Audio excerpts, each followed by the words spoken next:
বেলাল হাবশী রাদিয়াল্লাহু তাআলা আনহু যখন আল্লাহর প্রতি ঈমান আনলো, আল্লাহর প্রতি যখন ঈমান আনলো, কাফের মুশরিকরা এমন নির্যাতন নিপীড়ন শুরু করে দিল। উত্তপ্ত মরুভূমির মধ্যে, উত্তপ্ত মরুভূমি গরম বালির মধ্যে বিলালকে চিৎ করে শুয়ে দেওয়া হলো। বিলাল চিৎ হয়ে শুয়ে আছে। কাফের মুশরিকরা মরুভূমির বড় বড় পাথরগুলোকে নিয়ে এসে বিলাল রাদিয়াল্লাহু তাআলা আনহুর বুকের মধ্যে চাপিয়ে দিল। বুকের মধ্যে চাপিয়ে দিল বড় বড় পাথর। এত বড় পাথর চাপিয়ে দিয়ে বিলালকে বলে, বিলাল, তোমাকে মুহাম্মাদের কালিমা ছেড়ে দিতে হবে, এক আল্লাহর দাসত্ব করা যাবে না রে বিলাল। যদি তুমি তাই করো, তোমার প্রতি নির্যাতনের পর নির্যাতন আসবে, নিপীড়নের পর নিপীড়ন আসবে, এর চেয়ে কঠিন সাজা তোমাকে আমরা দেব। বিলাল বলে, যতই সাজা দাও না কেন, আমি আল্লাহর প্রতি ঈমান এনেছি, আমি আল্লাহর প্রতি ঈমান এনেছি। আমাকে যদি তোমরা মারতে মারতে মেরে ফেলো, আমি এক আল্লাহ ছাড়া আর কারো প্রতি দ্বিতীয় ঈমান আনতে পারবো না। আল্লাহু আকবার। রোজা ফরজ করেছেন। এই রমজান মাসকে কেন্দ্র করে আল্লাহ রাসূল বলেন, যখন রমজানের প্রথম রাত শুরু হয়, রমজানের যখন চাঁদ ওঠে, ফুতিহাত আবওয়াবুস সামা, ফুতিহাত আবওয়াবুর রাহমা, ফুতিহাত আবওয়াবুল জান্নাহ, জান্নাতের দরজা খুলে দেওয়া হয়, আসমানের দরজা খুলে দেওয়া হয় এবং আল্লাহর রহমতের দরজা সমূহ খুলে দেওয়া হয়। এই রহমত ফাঁকা রাখতে নাই, যদি ফাঁকা রাখে কেউ, তাহলে এই মাঝখানের যে জায়গাটা আছে ফাঁকা জায়গা, এই ফাঁকা জায়গার মধ্যে তৃতীয় পক্ষ এসে বসে যায়, এর নাম হলো মিস্টার ইবলিস। কি নাম বলেন তো? মিস্টার, হ্যাঁ, আমি কথা বলতেছি বরাবর সামনে, কিন্তু সব লোক হচ্ছে এপাশে, আমার সামনে কোনো লোক নাই। দেখতে খারাপ লাগতেছে না? একটু যদি মন খারাপ না করেন, দয়া করে বরাবর, বক্তা বরাবর এসে যদি আপনারা বসে যান, তাহলে মাহফিলের পরিবেশটা দেখতে সুন্দর দেখা যাবে, তাই না ভাই? শুকর আদায় করে নিচ্ছি মহান আল্লাহ রাব্বুল আলামিনের দরবারে, যিনি আমাদেরকে ফিতনার দুনিয়া থেকে যাচাই এবং বাছাই করে আল্লাহ রাব্বুল আলামিন তার জান্নাতের বাগানে আসার এবং বসার তৌফিক দিয়েছেন। সুস্থ মেজাজে, সুস্থ মন মানসিকতা নিয়ে আল্লাহ রাব্বুল আলামিন চাইলেই পাগল বানিয়ে রাস্তায় ময়লা টুকাইতে পারতেন। কথা বলেন ঠিক কিনা? আমাদেরকে দিয়ে রাস্তাঘাটে আমরা ময়লা টুকাইতাম, তাই না? আল্লাহ রাব্বুল আলামিন আমাদেরকে পাগল বানান নাই, অচেতন বানান নাই। আল্লাহ রাব্বুল আলামিন সুস্থ রেখে তার কোরআনুল কারীম শোনার জন্য আসা তৌফিক দিয়েছেন। এই জন্য আল্লাহ রাব্বুল আলামিনের শুকর আদায় করে নিচ্ছি, বলে নিচ্ছি আলহামদুলিল্লাহ। আরেকবার জোরে বলেন আলহামদুলিল্লাহ। রাসূলের প্রতি দরুদ, যে নবী আমাদেরকে ফিতনা থেকে আল্লাহ রাব্বুল আলামিন কিয়ামতের মাঠে, যে নবী আমাদেরকে জাহান্নামের আগুন থেকে বাঁচানোর জন্য সুপারিশ করবেন। দো জাহানের বাদশা, সাইয়্যিদুল মুরসালিন, সাইয়্যিদুল কাওনাইন, খাতামান নবিয়্যিন, মুরুর দুলাল, আকায়ে নামদার, তাজরি মদিনা, দুলাল আমিনা, মুহাম্মদ মুস্তাফা, সকলে বলে সাল্লাল্লাহু আলাইহি ওয়াসাল্লাম। সম্মানিত হাজিরিন, শুনতে এসেছি কোরআন কার বাণী? জোরে বলেন না। এটা আল্লাহর বাণী। কোনো ভুল আছে? কোনো সন্দেহ আছে? কোনো সংশয় আছে? আল্লাহ রাব্বুল আলামিন পবিত্র কোরআনুল কারীমের মধ্যে প্রথমেই চ্যালেঞ্জ করলেন, আলিফ লাম মিম, যালিকাল কিতাবু লা রাইবা ফি, হুদাল লিল মুত্তাকিন। আল্লাহু আকবার। আল্লাহ রাব্বুল আলামিন বলেন, এটা এমন একটি কিতাব যার মধ্যে বিন্দু পরিমাণ ভুল নাই, বিন্দু পরিমাণ কোনো সন্দেহ নাই। আল্লাহু আকবার। এখন যদি বলেন, কিতাব কিসের জন্য পৃথিবীতে এসেছো, তোমার মূল টার্গেট কি? কোরআন বলে, লিতুখরিজান নাসা মিনাজ যুলুমাতি ইলান নূর। আল্লাহু আকবার। কোরআন বলে, আমি মানুষদেরকে অন্ধকারের পথ থেকে টেনে টেনে আলোর পথে নিয়ে আসার জন্য আমি কুরআনুল কারীম পৃথিবীতে নাজিল হয়েছি। সুবহানাল্লাহ। প্রিয় ভাইরা আমার, এবার যদি কুরআনুল কারীমকে জিজ্ঞাসা করেন, কোরআন এটাও বুঝলাম মানুষদেরকে অন্ধকারের পথ থেকে টেনে টেনে আলোর পথে নিয়ে আসার জন্য নাজিল হয়েছ। ও কোরআন, তাহলে তুমি বলো কার উপরে নাজিল হয়েছ? ও কোরআন, তুমি কি হিন্দুর উপরে নাজিল হয়েছ, নাকি বৌদ্ধর উপরে নাজিল হয়েছ?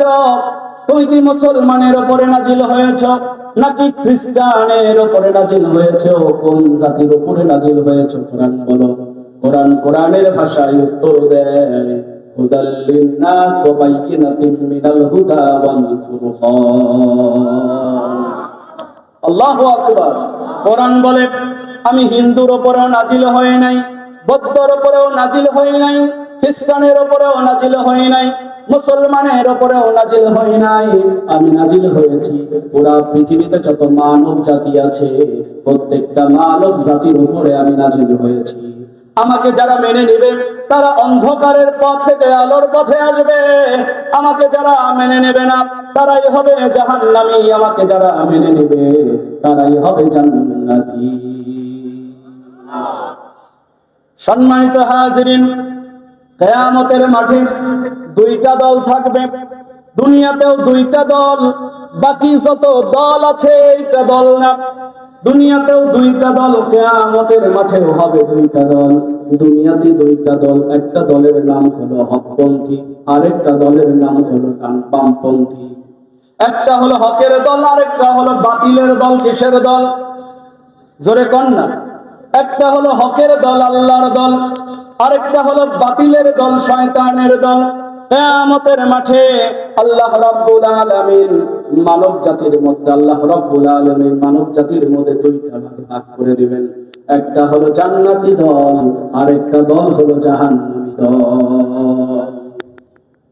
তাই আসুন কোরআনুল কারীম আমাদের জীবনে মানতে হবে কি হবে না? আর জোরে বলেন, কি হবে কি হবে না? সম্মানিত হাজিরিন, আমরা কোরআনুল কারীমের সূরা তাওবা থেকে একটি আয়াত তেলাওয়াত করেছি। কোরআনুল কারীমের 10 নম্বর পারা 9 নম্বর সূরা। এই সূরার আয়াত আছে 129। কয়টা? 129টা আয়াত আছে। এর মোট রুকু আছে 16টা। কয়টা? আর জোরে বলেন না কয়টা? রুকু আছে 16টা। এই সূরা নাজিল হয়েছে মদিনায়। তো আল্লাহ রাব্বুল আলামিন এই সূরার নাম দিয়েছে সূরা তাওবা। তাওবা শব্দের অর্থ হচ্ছে অনুশোচনা। কি নাম বলেন তো? আপনারা আমার সাথে কথা বলতে পারবেন তো? নাকি গ্রামের মানুষ জন্য বলতেছেন যে দূর থেকে যারা আসছে তাদের সাথে কোনো কথা বলবো? এটা তো রাত পোহালে এটাকে দেখতে পারবো, এই জন্য এটার সাথে কোনো কথা বলা যাবে না। আমি প্রশ্ন করব, আপনারা উত্তর দিতে পারবেন তো ইনশাআল্লাহ? কোরআনুল কারীম আমরা শিখতে এসেছি, তাই না? রাসূলুল্লাহ সাল্লাল্লাহু আলাইহি ওয়াসাল্লাম বলেন, মাজলিসু ফিকহিন খায়রুম মিন ইবাদাতি 60 সানা। যে দ্বীনি ইলম চর্চার একটি মাজলিস, যে মজলিসের মধ্যে দ্বীনি ইলম শেখানো হয়, দ্বীনি ইলম চর্চা করা হয়, রাসূল সাল্লাল্লাহু আলাইহি ওয়াসাল্লাম বলেন ওই মজলিসটা হচ্ছে 60 বছর নফল ইবাদতের চেয়ে উত্তম। আল্লাহু আকবার। কত বছর? আরো জোরে কোন না। 60 বছর নফল ইবাদতের চেয়ে উত্তম। তাহলে আমি প্রশ্ন যদি করি, এই মুহূর্তে আমি হচ্ছি আপনাদের শিক্ষক, আপনারা সবাই আমার ছাত্র, তাই না? কারণ আমরা সবাই শুনতে এসেছি। আবার কিছুক্ষণ পরে দ্বিতীয় বক্তা আসবে, দ্বিতীয় বক্তা হবে শিক্ষক, আমরা সবাই ছাত্র। তারপর প্রধান বক্তা আসবে, এখানে বসবে, আলোচনা করবে কোরআন থেকে। আমরা সবাই দ্বিতীয় বক্তা, তৃতীয় বক্তা যারা আছে সবাই প্রধান বক্তা, ছাত্র। কথা বলেন ঠিক কিনা? এই জন্য আমরা অল্প কিছুক্ষণ কথা শুনবো, মনোযোগ সহকারে শুনবো তো ইনশাআল্লাহ। যতক্ষণ আলোচনা হবে থাকবো নাকি ভাগবো? কারা যারা থাকবো না তো হাত তুলে দেখা। দেখছেন বাঙালি ঝোঁকে মাতাল। সম্মানিত হাজিরিন, থাকবেন তো ইনশাআল্লাহ? আপনাদের মনোযোগ ট্রাই করলাম, মনোযোগ আমার দিকে আছে নাকি নাই? আছে তো ইনশাল্লাহ? তাহলে কুরআনুল কারীমের 10 নম্বর পারা 9 নম্বর সূরা, সূরার নাম হলো সূরা তওবা। তওবা শব্দের অর্থ হচ্ছে অনুশোচনা, তার মানে হলো ফিরে আসা, কাম ব্যাক করা। আল্লাহ রাব্বুল আলামিন বান্দাকে সুযোগ দেয়, বান্দা গুনাহ করেছো, আমার দিকে ফিরে আসো। বান্দা যত গুনাহ করো না কেন, বান্দা তোমাকে আমি একটা মুহূর্ত সময় দেব। এই মুহূর্তে তুমি যখন বুঝবা, রাত্রে যখন তুমি ঘুমানোর আগে তোমার বিছানায় তুমি মাথা রাখবা বান্দা, ঠিক ওই সময় দুনিয়ার সমস্ত কিছু টেনশন তোমার মাথায় চলে আসবে।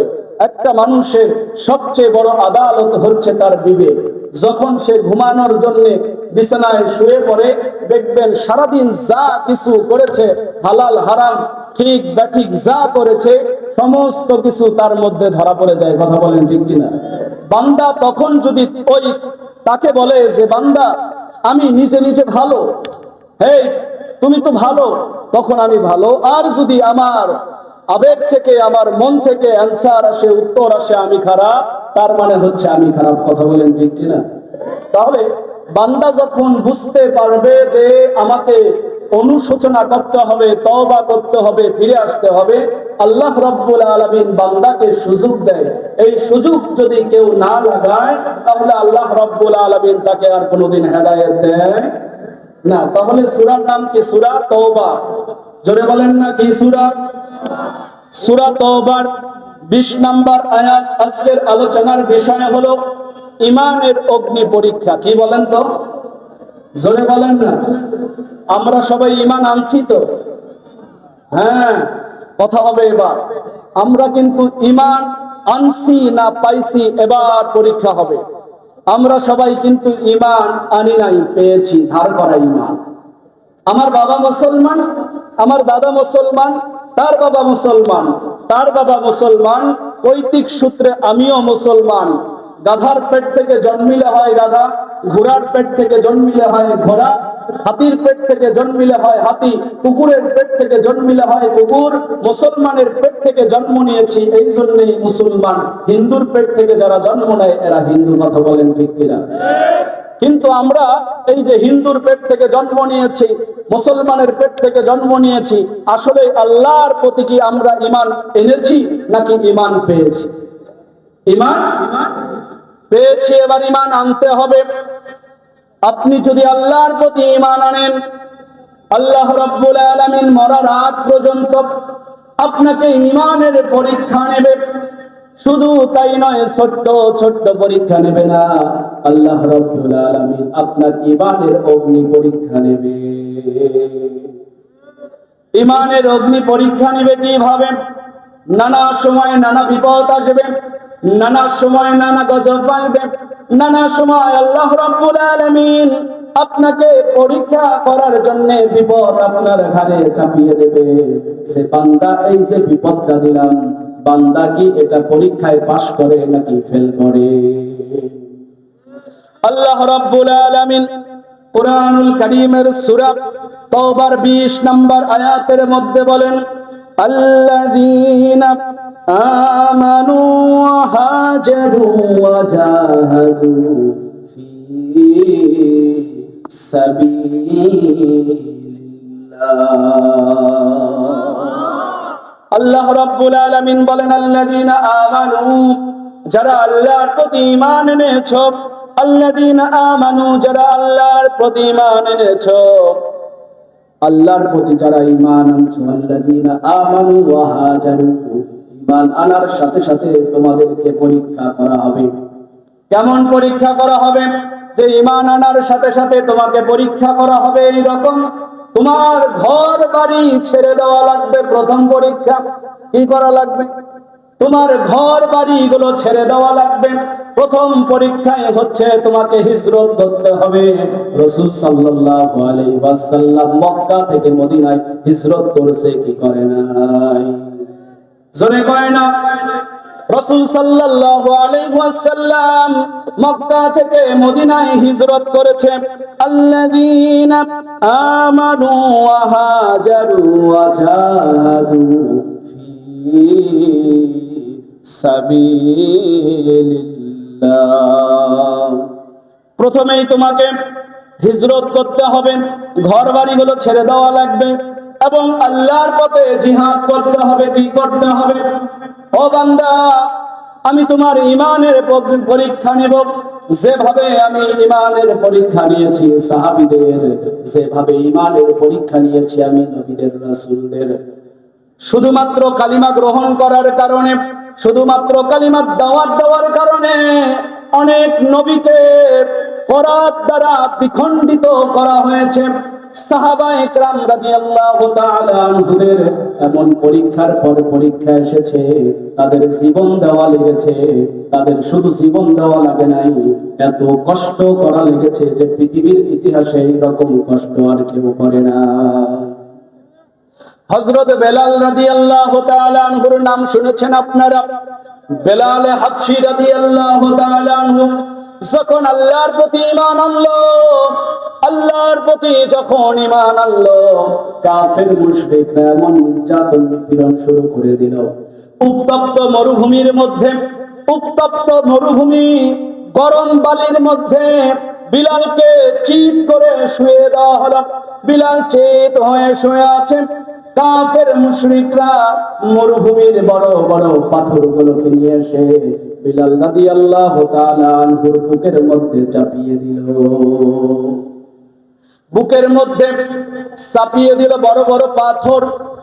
এত বড় পাথর চাপিয়ে দিয়ে বিলালকে বলে, বিলাল, তোমাকে মুহাম্মাদের কালিমা ছেড়ে দিতে হবে, এক আল্লাহর দাসত্ব করা যাবে না রে বিলাল। যদি তুমি তাই করো, তোমার প্রতি নির্যাতনের পর নির্যাতন আসবে, নিপীড়নের পর নিপীড়ন আসবে, এর চেয়ে কঠিন সাজা তোমাকে আমরা দেব।